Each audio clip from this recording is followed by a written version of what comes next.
Ay, nako. Ayan, kasi, ang hihilig kasi sa magagandang lalaki. Ang hilig sa magandang babae. O ano na pala nyo? Eh di wala. Kaya kung ako sa inyo, makinig na lang kayo sa sasabihin ko. Humanap ka ng pangit at ibigin mong tunay. Yan ang dapat mong gawin. Kaya makinig ka sa akin and it goes a little something like this. Kung gusto mong lumigaya ang iyong buhay, humanap ka ng pangit at ibigin mong tunay. Isang pangit na talagang di mo matanggap, at huwag ang lalaki na iyong pangarap. Ngunit kung bakit ko sinabi to'y simple lang, pagkat magagandang lalaki ay naglalaro lang ng iyong oras, pagod, hirap at salapi. Ngunit handang-handang iwanan ka naman sa sandali na ikaw ay wala nang ibigay, di ba? Kaya't pangit na lalaki ang hanapin mo, day. Kung hindi, sige ka, puso mo'y mabibiyak. Mawalay man ang pangit, hindi ka iiyak. Humanap ka ng pangit. Wag na uwi. Wag na Humanap ka ng pangit. Wag na uwi. Wag na Humanap ka ng pangit. Wag na uwi. Ibigin mong tunay. Wag na uwi. Wag na Humanap ka ng pangit. Wag na uwi. Wag na Humanap ka ng pangit. Wag na uwi. Wag na Humanap ka ng pangit. Wag na uwi. Ibigin mong tunay. Isang pangit na babae na mayroong pagtingin, mga liwa ka man, sige lang, andyan pa rin, pagkat ikaw talaga ang kanyang pag-aari. Pag-isipan kang iwanan, hindi na maaari. At kung malingat ka man, huwag mag-alala, sigurado ka naman walang makikipagkilala. Kung kasama mo siya, di bali na ang katakutan, okay lang kung ikaw na may paglilingkuran. Kaya't para lumigaya ang iyong buhay, humanap ka ng pangit at ibigin mong tunay. Kung hindi, sige ka, puso mo'y mabibiyak. Mawalay man ang pangit, hindi ka iiyak, di ba?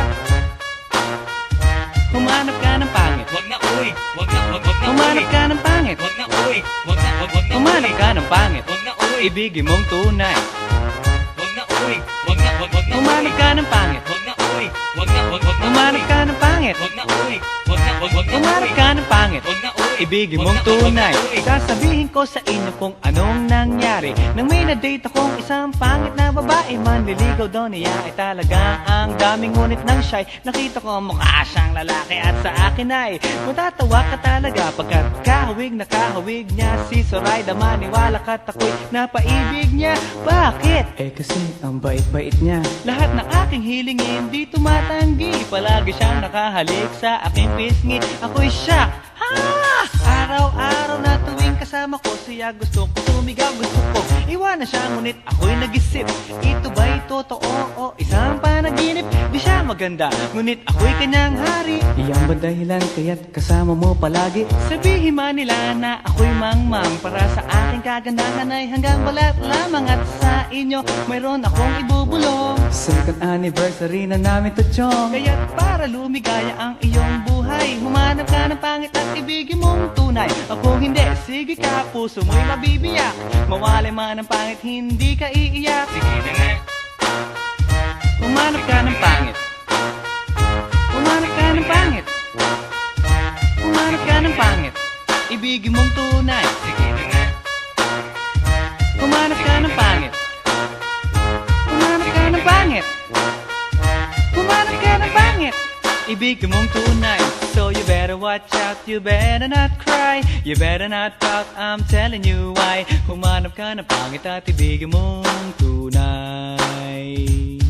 Cause the girls and the guys, they tell you all lies. You have to find out who's naughty, who's nice. Humanap ka ng pangit at ibigin mong tunay. Break it down.